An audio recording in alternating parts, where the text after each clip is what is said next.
जय श्री जगन्नाथ। मु किछि प्रश्नर उत्तर जानिबा पई चाहूछि।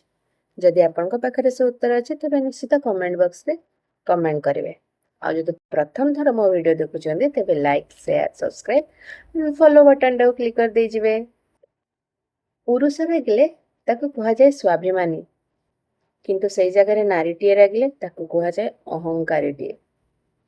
जदि पुरुष नीरव रुहे ताको कुहा जाय मैच्योर, किंतु सेई जगह जदि नारीटीए नीरव रुहे ताको दुर्बल आख्या दिया जाए।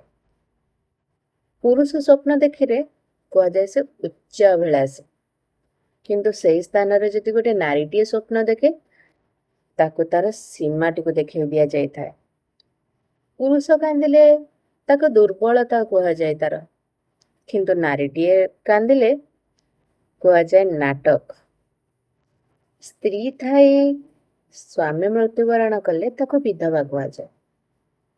स्वामी थाई स्त्री मृत्युवरण कले ताको सौभाग्यवती कुहा जाय।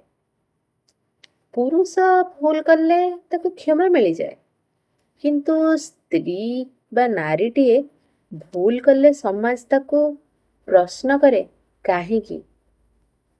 जदि उत्तर जाने कमेंट कर। जय जगन्नाथ।